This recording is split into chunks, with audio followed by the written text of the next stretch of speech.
Some persons will tell you, oh, in fact, at that time, before that time, in 1960, where we saw how, well-equipped our police were because of the British. And then in 1970, there was a decline when we started, handling things, and the matters of their welfare actually began from that time. And over the years, it seems like it's been a struggle for us to address this matter head on. But with this administration coming now to say, well, you know what, we're going to look at this holistically, including their families. What do you make of it, and how would you want the president to address this? Well, if you have staffs and the welfare is a challenge, the pursuit of your goal in that organization will be a challenge, may not be achieved. And security is even more sensitive, even than ordinary organizational goal. Security is about everything in the country. It's only when you have security that you can be talking about a good healthcare system, run your education very well, economy is flourishing. But when you have a challenge with your security, the nation is in a big trouble. So it's a good thing that the president is looking in that direction. What we need to do is also guide the president in the welfare issue. And we are to quickly look back at where the decline started from. Military took a very huge role in that. If you look at incessant coup d'etat in Nigeria, there was a time that the police almost foiled a particular coup in Nigeria. And since that time, military consciously decimated the police. And the political class in Nigeria inherited it.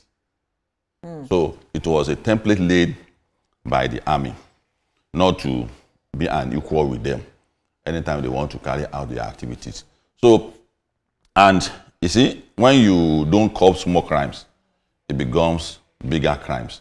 It's because you don't curb pickpockets, they gather and become armed robbers and kidnappers. And that is why to say that now is the time to pay that attention to them and their family is a step in the right direction. And it's to proceed further that we must not mismanage them. Because when you see police officer image today, it is not because of what they are pursuing. It's because of the people who were sent to guide.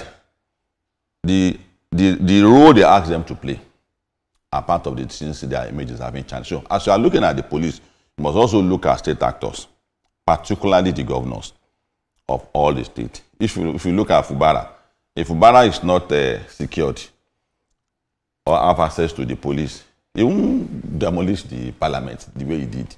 And there are also hotspots like that in Nigeria where governors are also mismanaging our national asset.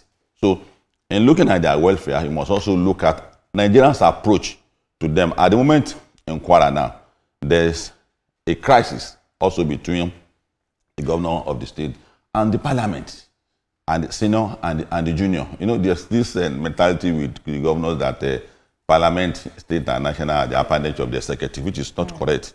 All the good things that are coming from the nation in terms of intervention, the government is preventing senators from distributing them, using the state, using the police to do that. So the president is doing a good thing, but it's a balance.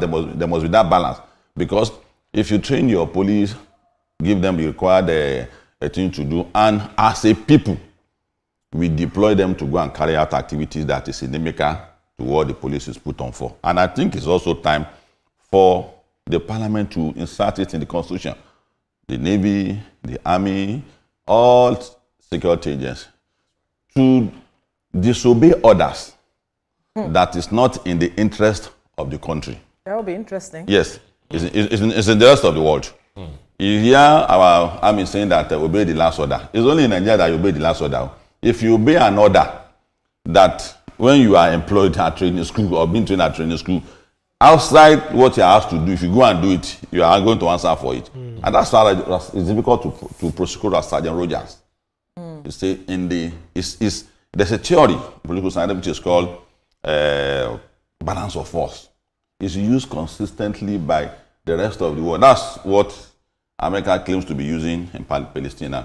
That's what Europe is claiming to be using in support of Ukraine against Russia, and that a country must not, in countries too, state nations too also use it. State execution that is going to become inimical to the progress of the country. And they do whatever they want to do with it. And that's what Sergeant Rogers claimed, that I'm just obeying instruction on the death of, on the state assassination at IT. So that thing is important for the police now, so that we put them in between.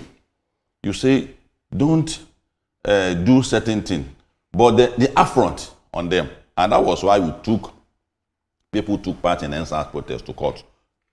If you take police to court for killing people, we also take people who kill police to court too. We are in court with them right now. That they are our institution. That's right. That's right. And that institution, we have to build, just anomaly, we have to build a barricade around them to protect them, so that we will not mismanage it. So these are advice that the president must follow. And beyond that, you know, there's a capacity to which the Nigerian police can perform.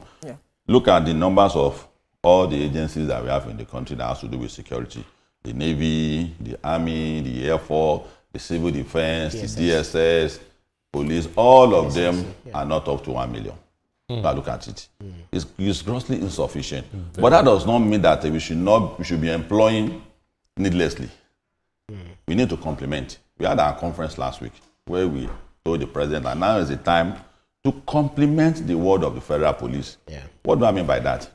You must allow a component part of the country to also have their own police, which is state, local, which case, whatever we wish to call it, is important. Because what the federal police can do in Nigeria is what they are doing at the moment. To say that they should do beyond this is overstretching them. Overstretching them. So we need to complement. There are peculiarity to security. That peculiarity, the federal police don't have the capacity to understand this. For instance, in Lagos, there are things in Lagos that someone who is not from Lagos can never understand. You won't know the interpretation of what you are saying. So in effect, sorry to get in your line of thought, in effect you are also advocating for the state policing, because others are saying, I think Ekiti, for instance, you know, is in his support.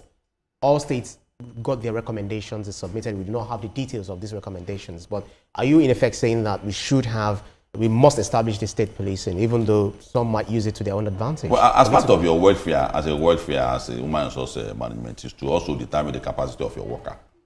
That's part of the welfare. The welfare, in the case that the minimum time someone should be able to work and will be effective is to between 8, 9, 10 hours. If you are going beyond 12 hours, you are not going to get the good best out of the personnel. The same thing with our security agents, so that the responsibility on them is too much. You see husband and wife fighting, you go and call federal police. It's not their business. Under the bridge in Ikeja, you see them passing vehicles. That's not their duty. They are local police. And that's why we have to keep looking at what Lagos is doing that makes it work. 25 million people in a small parcel of land. That model, all that states should come and look at it. You obey. That's why there are so many laws in Lagos and it's working. That's why we are not bumping into each other. There's LASMA, there's neighborhood, there's all sorts of agencies that put us in check. So for Mr. President, who is also the architect of 90% of what we are seeing in Lagos is the architect, because the blueprint is made there, nobody is working on it. Successive government keep coming and going, they didn't look at it. So he dusted it and did something about it and it's working now. So that model is also, it should superimpose it on what he's trying to do in Nigeria. So as part of his welfare package, you must also understand that no matter what you do, we are not saying the absence of guns is the reason why our federal police are not performing. We are saying that the task you put to them to perform is enormous. There's not how any federal police can perform like that. IG should be in Kwara, up to date. IG should be in Enugu to up to date. So it's enormous. So the welfare for them, how state actors handle them, then how Nigerians also handle them. We must start an orientation about who our police are.